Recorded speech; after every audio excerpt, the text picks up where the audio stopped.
particulier. J'espère que vous serez content de la luminosité malgré tout.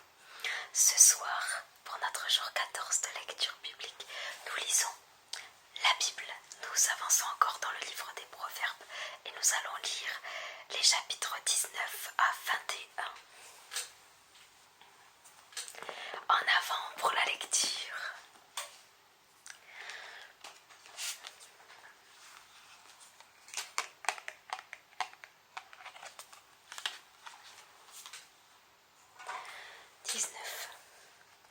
Mieux vaut être pauvre et vivre dans l'intégrité qu'être sot et parler pour tromper.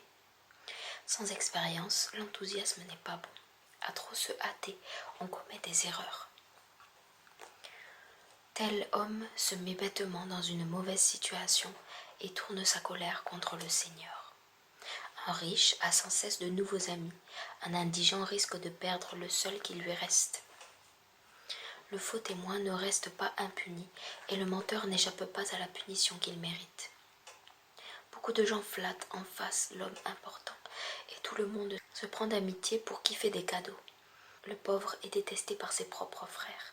À plus forte raison, ses amis l'abandonnent-ils. Lorsqu'il voudrait leur parler, ils ne sont plus là.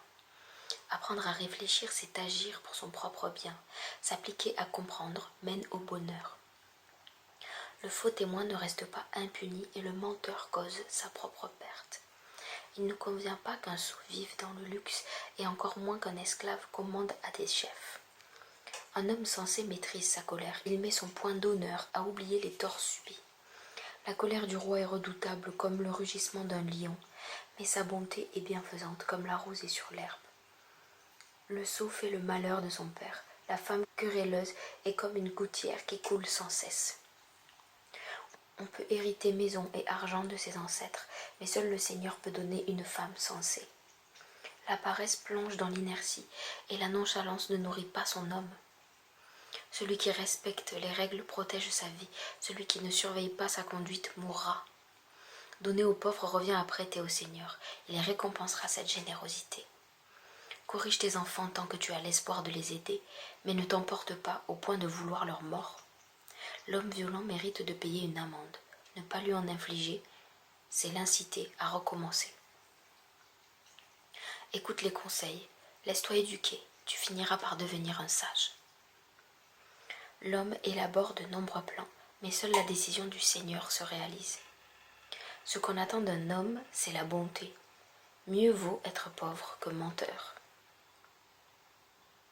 Respecter le Seigneur conduit à la vie, une vie dans l'abondance et à l'abri du malheur. Le paresseux plonge la main dans le plat, mais il hésite à l'amener jusqu'à sa bouche. Lorsqu'il frappe un insolent, l'imbécile peut devenir prudent. Lorsqu'un homme intelligent est critiqué, il comprend la leçon. Qui est violent avec son père et chasse sa mère est un fils indigne, dont on rougit. Mon fils, si tu cesses d'écouter les avertissements, tu tournes le dos aux leçons de l'expérience. Un témoin malfaisant bafoue le droit, les méchants ont le goût du mal. Les insolents s'exposent à être punis et le sot s'expose à recevoir des coups. Vin. Le vin rend insolent et les liqueurs fortes incitent au tapage. Qui se laisse enivrer ne peut devenir sage. Un roi irrité est aussi redoutable qu'un lion rugissant. Qui excite la colère du roi met sa vie en danger. Se retirer d'une dispute est un acte honorable. Seuls les imbéciles s'y entêtent.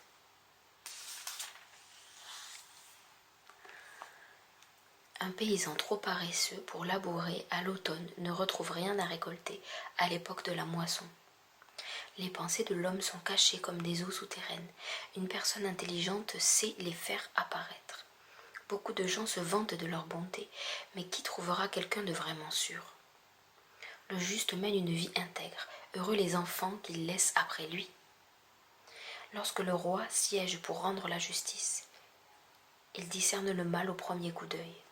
Quelqu'un peut-il dire « J'ai la conscience tranquille, je suis pur de tout péché » Avoir 2 poids, 2 mesures, voilà qui est détestable aux yeux du Seigneur. Même un enfant manifeste par ses actes si sa conduite est claire et droite. Des yeux pour voir, des oreilles pour entendre sont l'œuvre du Seigneur. Si tu aimes dormir, tu deviendras pauvre. Ouvre grand les yeux et tu mangeras à ta faim. Mauvaise affaire, dit l'acheteur, mais lorsqu'il s'en va, il se félicite de son succès. L'or n'est pas rare et les perles abondent. Les paroles instructives sont un trésor bien plus précieux. Si quelqu'un se porte garant auprès de toi de la dette d'un inconnu, exige son vêtement. S'il cautionne des étrangers, exige des gages. Au premier abord, la nourriture volée est un délice, mais ensuite c'est un gravier plein la bouche. Grâce à de bons conseils, on réalise ses projets. Ne pars pas en guerre sans avoir délibéré. Celui qui parle à tort et à travers trahit aussi les secrets. Évite donc les gens qui bavardent trop.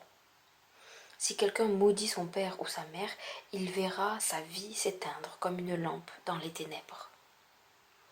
Celui qui commence trop rapidement à amasser une fortune n'aura pas lieu de s'en féliciter par la suite. Ne te propose pas de rendre le mal qu'on te fait. Place ta confiance dans le Seigneur et il te tirera d'affaire. Le Seigneur déteste les poids inexacts. Il désapprouve l'emploi d'une balance fausse. C'est le Seigneur qui dirige la vie des hommes. Comment un humain comprendrait-il? Où le mène ne sait pas. Il est dangereux de dire à la légère « ceci est pour Dieu » et de lui faire des promesses avant d'avoir réfléchi. Un roi sage disperse ceux qui agissent mal. Il fait passer pour eux la roue du malheur. La conscience est la lampe que le Seigneur donne à l'homme. Elle éclaire les profondeurs de son être. La bonté et la fidélité protègent le roi. C'est par la bonté qu'il a fermi son pouvoir. La vigueur fait la bonté de la jeunesse et les chevaux blancs la dignité de la vieillesse. Des blessures douloureuses peuvent guérir de la méchanceté et les coups assagir le fond du cœur. 21. L'esprit du roi est comme un ruisseau que la main du Seigneur dirige là où il veut. Chacun pense agir toujours avec droiture, mais le Seigneur examine le fond du cœur. Une conduite juste et équitable a plus de prix pour le Seigneur que des sacrifices. Le regard hautain et l'esprit orgueilleux, voilà ce qui manifeste le péché des méchants. Celui qui s'applique à élaborer des plans connaîtra l'abondance. Celui qui agit précipitamment connaîtra la disette. S'efforcer d'acquérir la richesse par le mensonge, c'est obtenir de la fumée de la part des gens qui cherchent la mort. La violence des méchants les mène à leur perte, car ils refusent d'appliquer le droit. Les criminels suivent des voies tortueuses, mais les honnêtes gens ont une conduite droite. Mieux vaut vivre au coin d'un toit que partager sa maison avec une femme querelleuse. De tout son être, l'homme malveillant désire faire du mal, et il n'épargne même pas son ami. La punition de l'insolent est une leçon de sagesse pour l'ignorant, tandis que le sage acquiert de l'expérience par l'enseignement qu'il reçoit. Le juste suit de près ce qui se passe dans la maison des méchants, et il les précipite dans le malheur. Qui a fait la sourde oreille au cri de l'indigent n'obtiendra pas de réponse quand il appellera au secours. Pour calmer la colère ou même la violente fureur de quelqu'un, rien de tel qu'un cadeau discret, qu'un présent offert sous le manteau. L'application du droit fait la joie de l'homme honnête et frappe d'épouvante le malfaiteur. Un homme qui abandonne tout bon sens ira bientôt tenir compagnie à ceux qui ne sont plus. Celui qui aime les plaisirs connaîtra le besoin. L'amateur de vin et de bonne chair ne deviendra jamais riche. Les gens sans foi ni loi supportent le malheur que les hommes honnêtes et droits n'auront pas à subir. Mieux vaut vivre dans le coin désert qu'avec une femme querelleuse et irritable. On trouve de précieuses réserves et des produits de luxe dans la demeure du sage, mais le sot dilapide ce qu'il a. Celui qui cherche à être honnête et bon vivra longtemps. Il sera traité avec justice et respect. Le sage prend d'assaut une ville fortement défendue et abat les fortifications qui donnaient confiance à ses habitants. Celui qui surveille tout ce qui sort de sa bouche s'évite bien des tourments. Un homme dédaigneux et orgueilleux, voilà l'insolent dans tout son comportement, son orgueil se déchaîne. Le paresseux meurt de ne pas pouvoir réaliser ses désirs, car ses mains refusent de travailler. Il passe son temps à convoiter, alors que l'homme juste donne sans rien garder pour lui. Les méchants rendent leurs sacrifices d'autant plus détestables qu'ils les offrent avec de mauvaises intentions. Le témoignage d'un menteur sera condamné. L'homme qui sait écouter peut parler de façon décisive. L'homme malfaisant prend un air hardi. Un homme droit est sûr de sa conduite. Aucune sagesse, aucune intelligence, aucun avis ne tient devant le Seigneur. On équipe des chevaux pour le jour du combat, mais c'est le Seigneur qui donne la victoire.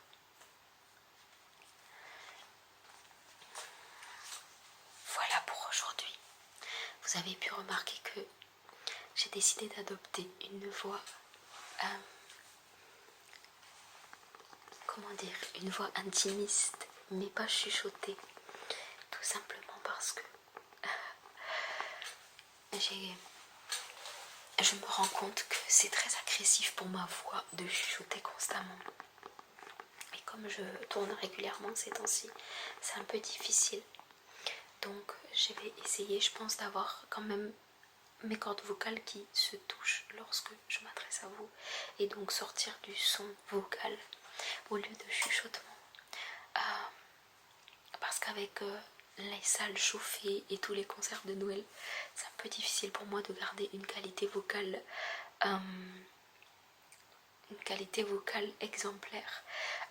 Déjà, Dieu merci, ma voix est à toute épreuve puisqu'elle tient très bien le coup et c'est une grande qualité.